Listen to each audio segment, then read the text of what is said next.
Hello everyone, this is Eagle News. I'm Ken Cruz in Washington. It's Saturday once again, September 16, 2023, here in the nation's capital.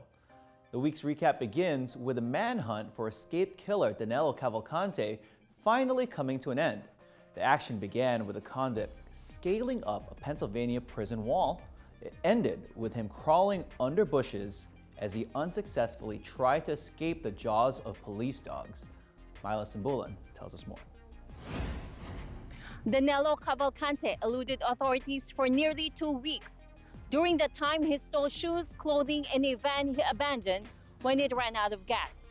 Already tense with the threat of a convict loose in their neighborhoods, residents became even more fearful when the escapee broke into a garage and stole a .22 caliber rifle. The homeowner was armed with a pistol. He fired at the fleeing criminal, but Cavalcante once again escaped. A break came the next day when police responded to a burglar alarm that was set off in a Chester County neighborhood. They deployed troops as well as a police aircraft equipped with heat imaging technology to the area. Police picked up the heat source and began tracking it. Lightning storms, however, hindered pursuit. But 13 days after Cavalcante's daring escape, tactical teams finally surrounded him as he hid under bushes. And shortly after 8 a.m., tactical teams converged on the area where the heat source was. They were able to move in very quietly. They had the element of surprise. Cavalcante did not realize he was surrounded until that had occurred. That did not stop him from trying to escape. He began to crawl through thick underbrush, taking his rifle with him as he went. One of the Customs and Border Control teams, Biotech, had a dog with them. They released the dog. Some of our PSP CERT members were also there, had him surrounded. The dog subdued him, and team members from both of those teams immediately moved in. He continued to resist, but was forcibly taken into custody. No one was injured. Pennsylvania State Police Lieutenant Colonel George Bivens told media it was over in a matter of minutes. Myla Simbulan, Swarthmore, Pennsylvania, Eagle News. We live in extraordinary times. In other news, a recent United Nations study reveals that 1 in 3 people in the world is still without access to the internet. This despite the number of people connected being so high at present. Rosel Feria reports. The latest UN statistics published Tuesday reveals that 67% of the world's population, or 5.4 billion people, are able to access the internet at present. However, the other 2.6 billion people are still without access. The International Telecommunication Union, or ITU, says they will not rest until we live in a world where meaningful connectivity is a lived reality for everyone, everywhere. ITU Chief Doreen Bogdan-Martin says sustained efforts are needed to achieve universal and meaningful connectivity by 2030. ITU is the UN Agency for Information and Communication Technologies. The latest global figures confirms that the double-digit growth in connectivity during the 2020 peak of the pandemic did not last long. Rosel Feria, Washington, D.C., Eagle News. We live in extraordinary times. Speaking of internet access, let's now head over to Toronto, Canada. Safety concerns in subways prompted the federal government to mandate wireless networks to provide subway riders online connectivity. Ashley Sackmar has the story. After years of requests and frustration from the public, the Toronto Transit Commission, or TTC subway system, will finally have wireless cellular connection, providing all passengers with network coverage while riding the subway. Federal Minister of Innovation, Science and Industry François-Philippe Champagne has announced that all wireless network carriers are mandated by the federal government to provide TTC passengers with some cellular connectivity on or before October 3, 2023. Full subway station coverage by June 2024 and full system coverage by 2026. This includes full voice, text, and data services throughout the TTC subway lines, in all current and future stations and tunnels that will be built and made operational.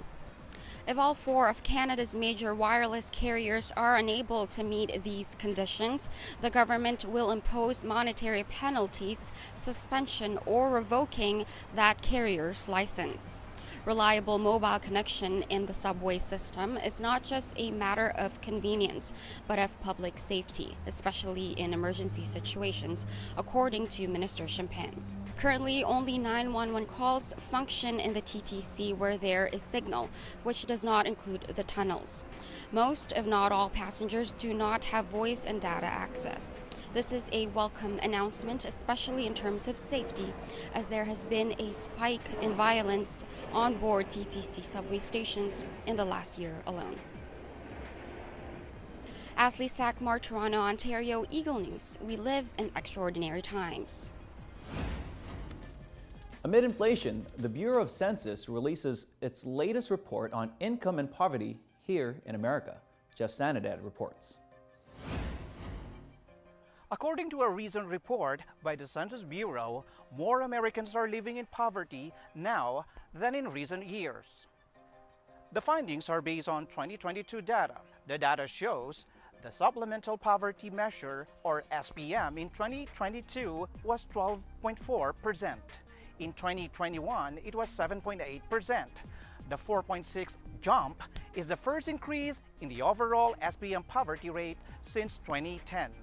The SPM is a different metric from the official poverty rate, which stood at 11.5% in 2022. It accounts for factors such as annual income after taxes, government assistance program, tax credits, and work and medical expenses.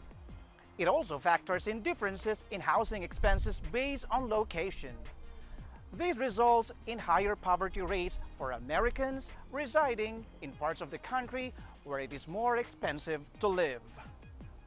The Census Bureau says the sharp increase in the poverty rate can be attributed to the end of pandemic-era stimulus payments and tax credits.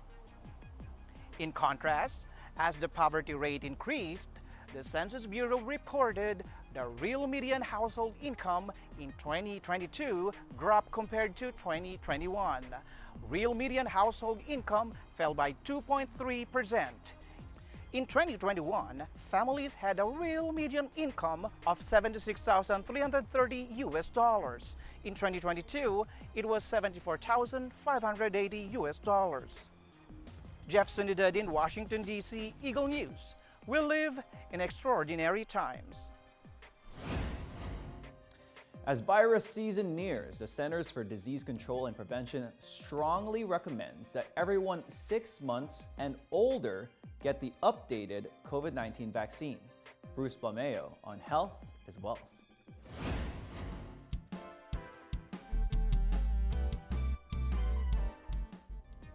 We have officially entered the Burr months, and this means the start of not only colder weather, but also of the virus season.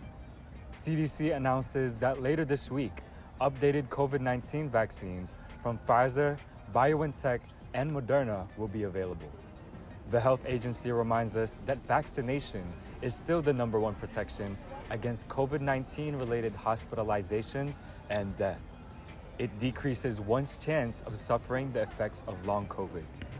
If you have not received the COVID-19 vaccine in the past 2 months, get an updated COVID-19 vaccine to protect yourself during the colder months. CDC says receiving an updated COVID-19 vaccine can restore protection and provide enhanced defense against the variants causing most infections and hospitalizations in the country and elsewhere in the world. Bruce Balmeo, College Park, Maryland, Eagle News. We live in extraordinary times.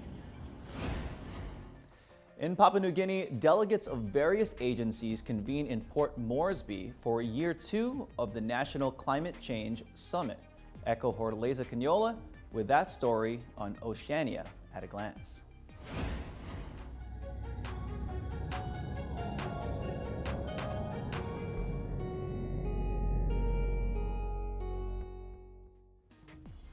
I am here at the APEC House to witness the second National Climate Change Summit. Promoting climate justice and social inclusion, this year's summit aims to accelerate access to climate finance both at domestic and international levels. This by bilateral and multilateral sources. The summit also eyes reducing poverty and meeting sustainable development goals. One of the major things that we wanted to have in the summit was to expose the activities that we're doing in terms of providing support to the PNG government in actually in the climate change space, especially now a new program that's coming up called the Forestry, Climate Change and Biodiversity, which will be rolled out in 2022 to 2027. Students have been invited to participate in inter-school essay and debate competitions. In their messages, Minister of Environment, Conservation and Climate Change, Simo Kelepa, National Capital District Governor Poes Parko, along with other speakers from Australia, France, European Union, and the United Nations, underscored the importance of achieving carbon neutrality in energy industries. Climate change remains the priority for development agenda. Given the fact that our country remains one of the vulnerable countries in the world in the face of climate change. Our fourth goal is national resources and environment. We declare our fourth goal to be for Papua New Guinea's natural resources and environment to be conserved and used for the collective benefit of all of us and to be replenished for the benefit of future generations. From Port Moresby, Papua New Guinea, Eko Hortaleza Quinola, Eagle News, we live in extraordinary times. A sign of the times that bushfire season is about to begin in Australia. Smoke-blanketed Sydney as a ring of controlled blazes burned on the city's fringes. Emi Kapilik Taroha reports.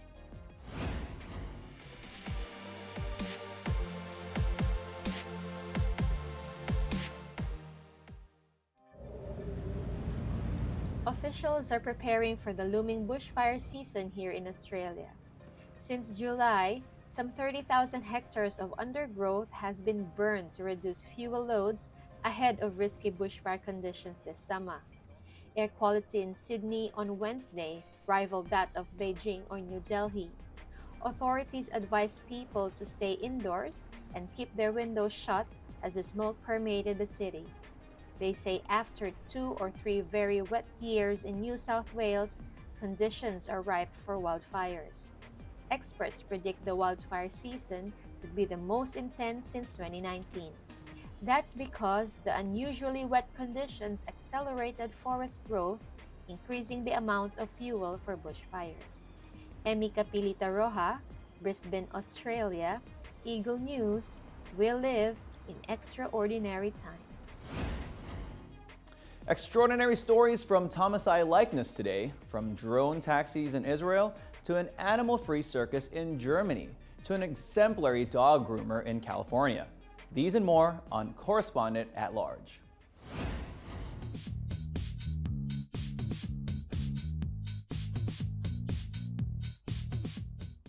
And now news and commentary from around the globe. More progress on the cancer cure front. Researchers are giving some lung cancer patients new hope with a therapeutic vaccine. The results from a clinical trial show a 41% decrease in the risk of death from certain types of lung cancers. This treatment has been developed by a French biotechnology company. The clinical study involved 219 patients who had shown resistance to other treatments. Some of the patients received vaccine therapy, the rest received chemotherapy.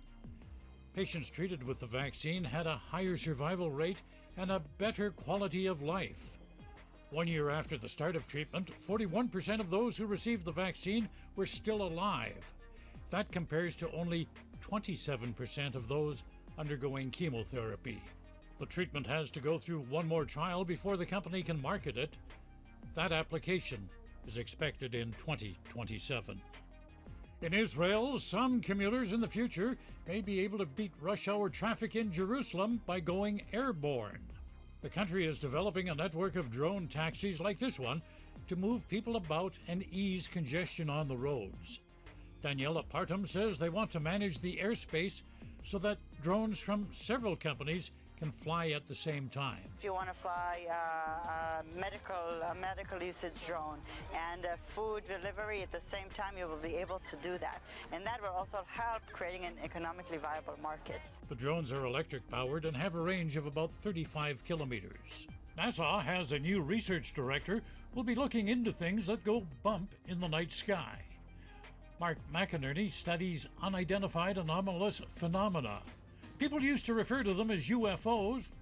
Now, NASA calls them UAPs. For years, people have been fascinated with the subject, but mainstream science tended to ignore it. The tall foreheads with the fancy book learning didn't want to be labeled as cranks. So, Mark, how are you going to approach the topic now? Shift the conversation about UAP from sensationalism to science. McInerney says they intend to share their findings openly and worldwide. Circus animals in Germany are on the unemployment line. No opportunity for them under the big top. Oh, the shows still have animals, just not real ones. The animals in Germany's Roncalli Circus look real, but they're just holograms. Animal welfare activists have been campaigning for years to eliminate circus animals. Roncalli stopped including lions and elephants in the shows back in 1991, and by 2018, all of the live animals had been removed. As well as the animal protection issue, economics played a role. Circuses needed a lot of outdoor space for enclosures. Then there's the cost of feed, veterinary care, transport, things like that. So why not just project them on stage?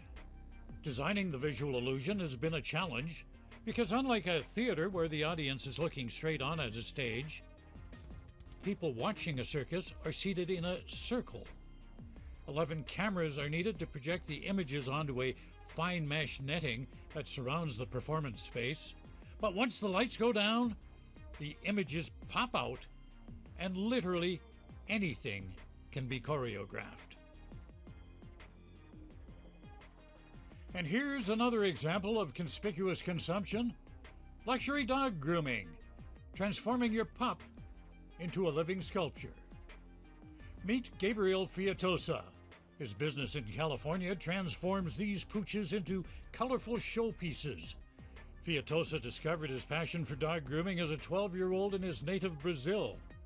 In California, he found opportunity, charging his customers between $500 and $1,200 for his creation. Who pays that kind of money? They come either for a celebration, sometimes they just want their dog to look cool. We had dogs that were therapy animals for kids with disabilities. We had a person that had a heart design because she was celebrating beating breast cancer. So they all have their reasons, but ultimately, I think this type of work just brings a lot of joy to everyone around. Fiatosa says he only uses non-allergenic products on his canine clients. And I leave you today with these sights from the sea. This is off the coast of Reunion Island. It's in the Indian Ocean, where it's been an exceptional year for whale watching. For those of us who couldn't be there, this is what we missed. Sit back and enjoy the sights.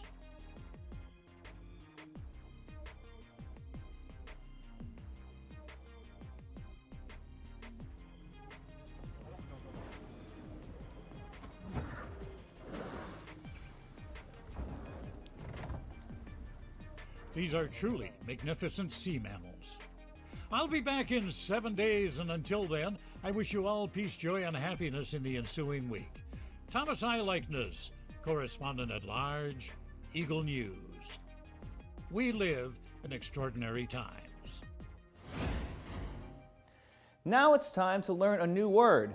Take it away, Shen.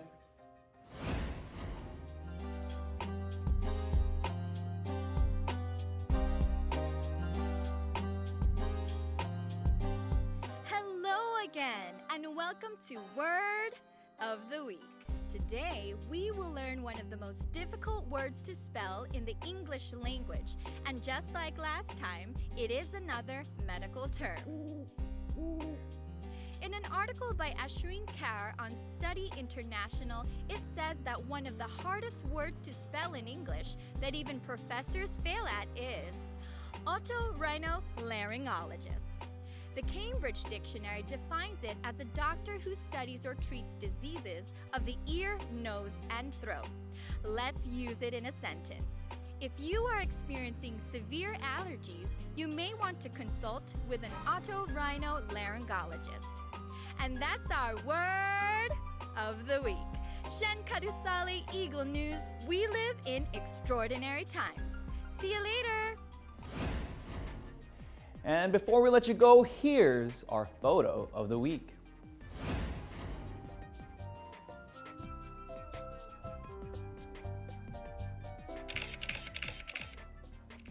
This is the Hoodoos of Drumheller in Alberta, Canada.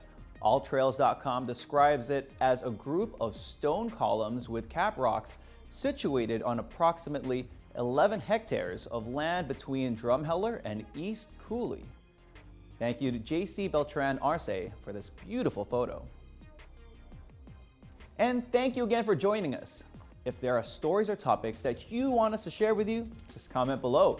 Follow us on YouTube, Facebook, and X at Eagle News Live. I'm Ken Cruz. We live in extraordinary times. Stay happy and healthy, everyone.